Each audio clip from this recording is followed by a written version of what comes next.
12월 21일 수요일입니다. 오늘 함께 살펴보실 말씀은 요한일서 2장 12절에서 29절입니다. 자녀들아, 내가 너에게 쓰는 것은 너희 죄가 그의 이름으로 말미암아 사함을 받았으며, 아비들아, 내가 너에게 쓰는 것은 너희가 태초부터 계신 이를 알았으며, 청년들아, 내가 너에게 쓰는 것은 너희가 악한 자를 이겼음이라. 아이들아, 내가 너에게 쓰는 것은 너희가 아버지를 알았으며, 아비들아, 내가 너희에게 쓴 것은 너희가 태초부터 계신 이를 알았으며, 청년들아, 내가 너희에게 쓰는 것은 너희가 강하고 하나님의 말씀이 너희 안에 거하시며 너희가 흉악한 자를 이겼습니다. 이 세상이나 세상에 있는 것들을 사랑하지 말라. 누구든지 세상을 사랑하면 아버지의 사랑이 그 안에 있지 아니하니, 이는 세상에 있는 모든 것이 육신의 정욕과 안목의 정욕과 이생의 자랑이니 다 아버지께로부터 온 것이 아니요 세상으로부터 온 것이라. 이 세상도 그 정욕도 지나가되 오직 하나님의 뜻을 행하는 자는 영원히 거하느니라. 아이들아, 지금은 마지막 때라. 적 그리스도가 오리라는 말을 너희가 들은 것과 같이 지금도 마른 적 그리스도가 일어났으니, 그러므로 우리가 마지막 때인 줄 아노라. 그들이 우리에게서 나갔으나 우리에게 속하지 아니하였나니, 만일 우리에게 속하였더라면 우리와 함께 거하였으리로와 그들이 나간 것은 다 우리에게 속하지 아니함을 나타내려 함이니라. 너희는 거룩하신 자에게서 기름 부음을 받고 모든 것을 아느니라. 내가 너희에게 쓰는 것은 너희가 진리를 알지 못하기 때문이 아니라 알기 때문이요, 또 모든 거짓은 진리에서 나지 않기 때문이라. 거짓말하는 자가 누구냐? 예수께서 그리스도심을 부인하는 자가 아니냐? 아버지와 아들을 부인하는 그가 적 그리스도니, 아들을 부인하는 자에게는 또한 아버지가 없으되 아들을 시인하는 자에게는 아버지도 있느니라. 너희는 처음부터 들은 것을 너희 안에 거하게 하라. 처음부터 들은 것이 너희 안에 거하면 너희가 아들과 아버지 안에 거하리라.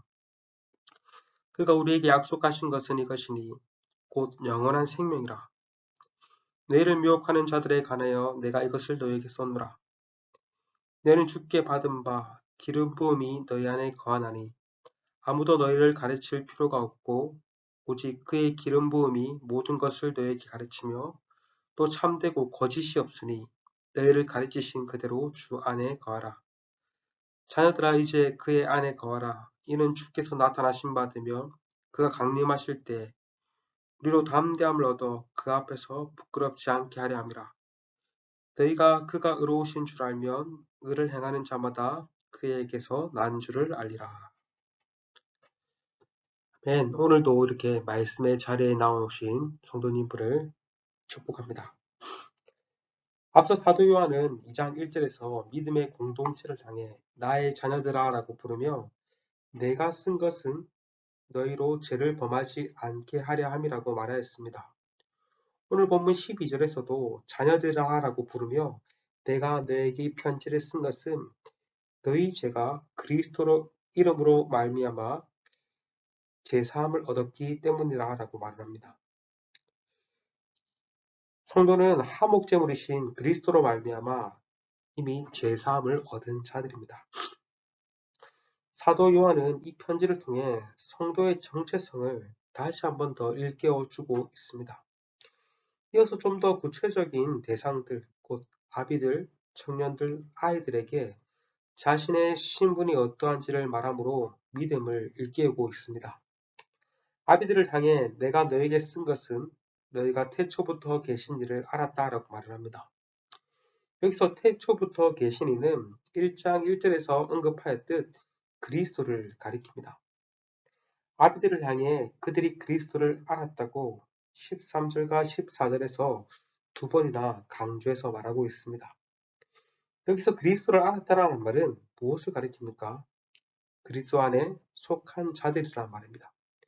그리스도 안에 속하여서 그리스도와 사귐이 있는 자들이라는 말입니다. 청년들에게도 이것을 쓰면 너희가 악한 자를 이겼기 때문이라고 말을 합니다. 14절에서도 하나님의 말씀이 그들 안에 거하며 너희가 흉악한 자를 이겼다라고 말을 합니다. 여기서 악한 자, 흉악한 자는 사탄을 가리킵니다.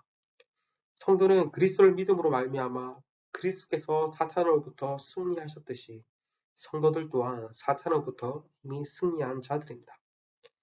이 사실로 인해 더 이상 악의 세력을 두려워할 필요가 없습니다. 이어서 아이들에게 내가 너에게 쓴 것은 너희가 아버지를 알았기 때문이라고 말을 합니다. 여기서 아버지는 하나님 아버지를 가리킵니다. 하나님을 아는 것은 하나님께 속해 있다는 것, 나아가 하나님과 사귐이 있다는 것이죠. 이처럼 여기서 언급되는 아버지들, 청년들, 아이들은 모든 세대들을 가리킵니다. 모든 믿음의 세대들을 향한 말입니다. 성도들이야말로 그리스도와 하나님을 아는 자들, 곧 그리스도와 함께 속한 자들이요 그리스도와 하나님과 사귐이 있는 자들입니다. 나아가 성도들은 사탄으로부터 이미 승리한 자들입니다. 사도는 믿음의 공동체를 향해, 나아가서 오늘날 우리 성도들을 향해 다시 이 사실을 일깨움으로써 계속해서 믿음을 따라 살아가기를 원하였던 것입니다. 여러분, 우리도 마찬가지입니다. 우리가 믿음을 따라 살아가는 비결은 다른 것이 없습니다. 우리 성도의 신분이 어떠한지를 잘 알 때 그에 걸맞는 성도의 삶을 살아갈 수 있습니다. 우리 성도는 그리스도를 믿음으로 말미암아 하나님과 그리스도를 알고 그 안에 속하게 되었습니다. 하나님과 그리스도와 더불어 진정한 사귐을 누리게 되었습니다. 뿐만 아니죠. 그리스도와 더불어 악한 권세로부터 이미 우리는 승리한 자들입니다. 그리고 성령을 통해서 날마다 죄를 이기고 승리할 수 있습니다. 바라기는 성도의 신분과 사명을 날마다 더욱더 알아감으로써 그에 합당한 성도의 삶을 살아가는 우리 모두가 되기를 소망합니다. 이어서 사도는 이 세상이나 세상에 있는 것들을 사랑하지 말라라고 말을 합니다. 누구든지 세상을 사랑하면 하나님 아버지의 사랑이 그 안에 있지 아니하다라고 말을 합니다. 여기서 말하는 세상, 세상에 있는 것들은 무엇을 가리킬까요? 16절에 구체적으로 말하죠. 육신의 정욕과 안목의 정욕과 이생의 자랑을 가리킵니다. 그것은 육신과 눈의 즐거움을 따라 욕망과 탐욕에 이끌려 살아가는 삶을 가리킵니다. 자신의 물질을 자랑하는 삶을 가리킵니다. 한마디로 말하면 탐욕에 젖어 사는 삶이요 지나친 자기 자랑인 것입니다. 디모데후서 3장에서도 말세를 살아가는 사람들의 특징을 말하며 자기를 사랑하며 돈을 사랑하며 자랑하며 교만하며 쾌락 사랑하기를 하나님보다 더 사랑한다라고 말을 합니다. 이것은 빛 가운데 거하는 형제 사랑과는 거리가 멉니다. 지나친 탐욕과 자기 사랑은 어둠 가운데 거하는 삶입니다. 세상은 끊임없이 우리로 하여금 탐욕을 부추기고 자족하지 못하도록 만듭니다. 끊임없이 자기를 사랑하고 자신만을 위해 살라고 외칩니다. 그러나 성경은 반대입니다. 성경은 거듭 하나님을 사랑하고 이웃을 사랑하라고 말을 합니다. 성도는 세상 한복판에 살아가기에 세상의 가치를 따라 살아가기가 너무나 쉽습니다. 세상의 영향을 받고 세상에 동화되어 살아가기가 너무나 쉽습니다. 우리 또한 얼마나 세상의 가치에 휩쓸리며 살아가는지 모릅니다. 그렇기 때문에 우리는 다시금 오늘 이 말씀을 새겨야 할 것입니다. 오늘 사도 요한이 말하듯이 세상의 것은 영원하지 않을 것입니다. 반면 하나님의 뜻을 따라 살아가는 자, 하나님을 사랑하고 이웃을 사랑하는 자들은 영원히 거할 것이라고 말을 합니다. 바라기는 세상과 시대의 가치를 따라 살아가지 아니하고 하나님의 말씀의 법도를 살아가는 우리 모두가 되길 소망합니다. 세상의 가치를 따라 살 것을 경계한 사도는 이어서 적 그리스도를 경계할 것을 권면합니다. 18절에 믿음의 공동체를 향해 아이들이라고 부르며 지금은 적그리스도가 활동하는 마지막 때라고 말을 합니다. 여기서 적그리스도라는 말이 처음 등장합니다. 적그리스도라는 말은 요한서신에서만 나타나는 단어입니다. 그렇다면 적그리스도는 누구인가? 22절을 보니 그들은 예수께서 그리스도임을 부인하는 자들입니다. 하나님 아버지와 아들이신 예수님을 부인하는 자입니다. 19절에서 그들은 우리와 함께 거하였다, 우리에게서 나갔다라는 표현을 통해 그들 또한 한때는 믿음의 공동체에 속해 있음을 알 수 있습니다. 그러나 이제는 그렇지 않다라고 말을 합니다. 이제는 믿음의 공동체 밖에 있습니다. 성도들은 성령의 기름 부음을 받았고 모든 진리를 압니다. 진리에 속해 있습니다. 그러나 적 그리스도는 진리 밖에 있습니다. 그들은 거짓의 영, 사탄의 영을 따르는 자들로서 거짓을 일삼습니다. 예수께서 그리스도이심을 부인하고 하나님과 그리스도를 부인합니다. 문제는 자신들뿐만 아니라 성도들을 끊임없이 미혹하여 그리스도를 부인하도록 만든다는 사실입니다. 23절에서도 사도는 아들을 부인하는 자에게 또한 아버지가 없으며 아들을 시인하는 자에게 아버지가 있다라고 말을 합니다. 그런 의미에서 이 적 그리스도인들은 아버지 안에 있지 않은 자들인 거죠. 이어서 사도는 24절에서 믿음의 공동체를 향해 너희가 처음부터 들은 것 가운데 거하라고 말을 합니다. 여기서 거하라라는 말은 머물러라는 말입니다. 머물러 있으라는 것이죠. 처음부터 들은 것은 그들이 사도들로부터 전해들은 진리의 말씀을 가리킵니다.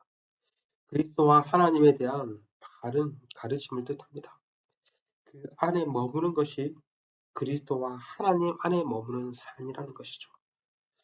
그리스도께서 약속하신 영원한 생명을 얻는 삶이라는 것입니다.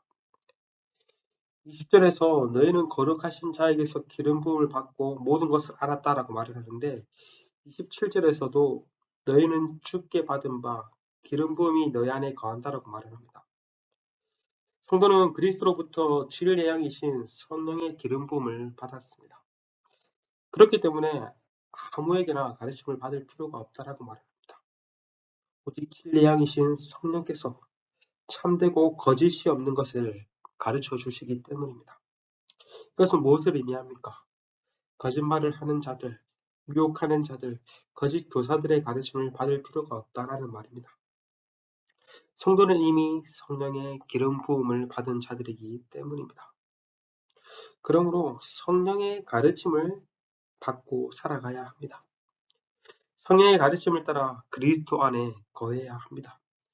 이것이 우리가 성령 충만을 사모하고 성령님과 동행해야 하는 이유입니다. 끝으로 사도는 자녀들아라고 말을 하며 이제 그리스도 안에 거하라고 말을 합니다.